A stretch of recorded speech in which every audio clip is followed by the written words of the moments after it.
Should you get a health savings account, also known as a HSA? Health savings accounts are used to fund future medical expenses. You'll never know when you'll need it, and it's always a good thing to have something that will back you up.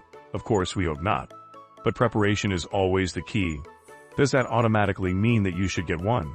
Like any other decision, you gotta weigh the pros and cons of having a health savings account before you make your choice. And that's what we'll be talking about for today's video. How HSAs work.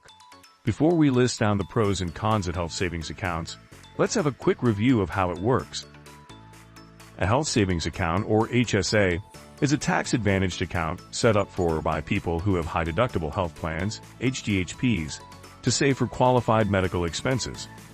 Contributions to the account are made by the individual or their employer and are limited to a certain amount each year. Contributions are invested over time and can be used to pay for qualified medical expenses such as medical, dental, vision, and prescription drugs. Is this always the case? No.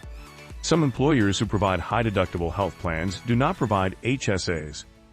If yours does not, you can still open a separate HSA account for as long as you have a qualifying plan. You then get to decide how much to contribute to your HSA account each year, but you cannot exceed the government-mandated maximums.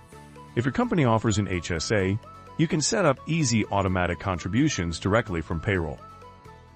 For HSAs, you'll be given a debit card or check linked to your HSA balance, and the funds will be available for use on eligible medical expenses. This includes deductibles, copays, and coinsurance, as well as any other qualified medical expenses that your plan does not cover. Insurance premiums are typically ineligible for payment with HSA funds. An additional rule is that you can no longer contribute to an HSA once you reach the age of 65 and are enrolled in Medicare, but you can still use the funds for out-of-pocket medical expenses. If you spend the money on non-eligible expenses, you will have to pay income tax on it, plus a penalty if you are under the age of 65. Okay, so let's get to the big question. Is an HSA right for you? But before we continue, go ahead and click the subscribe and like buttons. It takes a lot to make these videos. Your small actions tell YouTube to keep promoting our videos. Also, tell us in the comment section what your thoughts are about having a health savings account. Yes or definitely no. Thanks. Now back to the video. Pros of having a health savings account. Let's start with the benefits of having an HSA. Several expenses qualify. One of the most important benefits of having a health savings account is that it covers a lot of eligible expenses. These include medical, dental, and mental health services. They are thoroughly explained in IRS Publication 502, Medical and Dental Expenses, in case you'd like to see the complete list of eligible services. Other people can contribute. Let's talk about contributions.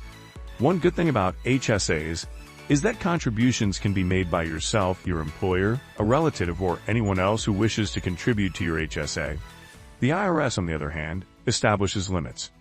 The limit last year was $3,600 for individuals and $7,200 for families, plus a $1,000 catch-up contribution for anyone 55 or older by the end of the tax year.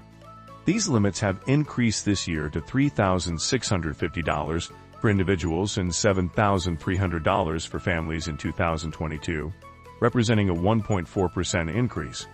Meanwhile, the catch-up contribution amount remains unchanged for this year. You need to save on taxes. Let's move on to taxes, our favorite.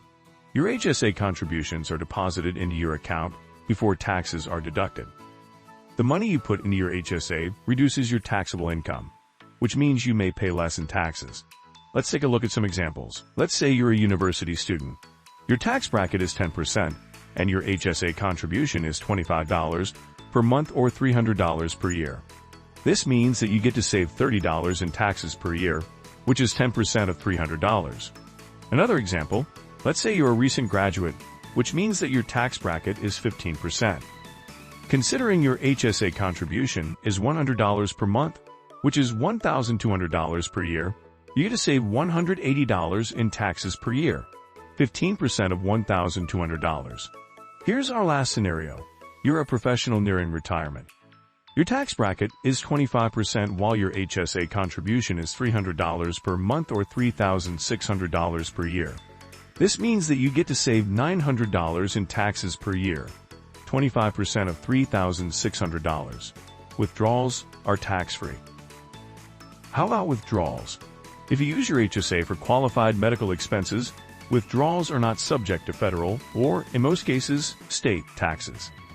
HSAs can also be used as investment accounts, allowing you to buy stocks and other securities and potentially increase your returns.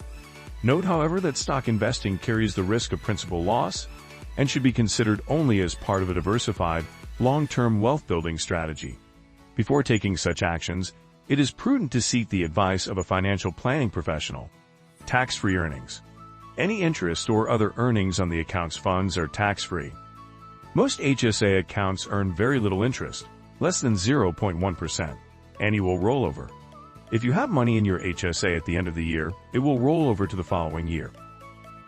This provides more flexibility than flexible spending accounts, FSAs, which can normally only be carried over for a maximum of $550 or 2.5 months in the following plan year. Portability. Even if you change health insurance plans, work for a different employer, or retire, the money in your HSA remains available for future qualified medical expenses. Your HSA is essentially a bank account in your name, where you decide how and when to use the funds. Convenience. Last, but definitely not least, a benefit of having a HSA is, of course, the convenience that it offers.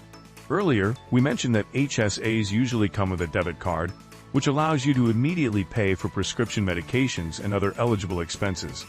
If you are waiting for a medical bill, you can call the billing center and make a payment over the phone with your HSA debit card. If you have paid a medical bill with an alternative form of payment, you can reimburse yourself from an HSA. With all the advantages that we've mentioned, I'm sure you're almost certain about opening a health savings account. But hold your horses. Let's go through some of the disadvantages of having one. Cons of having a health savings account. High deductible requirement. Let's start with the most important one, high deductibles. A high deductible health plan, HDHP, which is required to qualify for an HSA, can place a greater financial burden on you than other types of health insurance. Even if you pay less in premiums each month, it may be difficult to meet the deductible for a costly medical procedure, even if you have money in an HSA. This is something to think about if you know you'll have a lot of medical bills in a given plan year, the pressure to save. Here's the ugly truth. Some people may choose not to go to the doctor, even when they need to, because they don't want to spend the money in their HSA account. Penalties and taxes. Back to taxes. If you withdraw funds for non-qualified expenses before the age of 65, you will owe income taxes plus a 20% penalty. Once you reach the age of 65, you will owe taxes, but not the penalty. Record keeping. Another thing is the possible hassle of record keeping. Yes, you have to keep receipts to demonstrate that your withdrawals were used for qualified medical expenses. If you are audited by the IRS, this will be required. Fees. And of course, fees. Depending on the institution, some HSAs charge a monthly maintenance fee or a per-transaction fee. While not usually very high, the fees are almost certainly higher than any interest earned by the account and do cut into your bottom line. These fees are sometimes waived if you keep a certain minimum balance.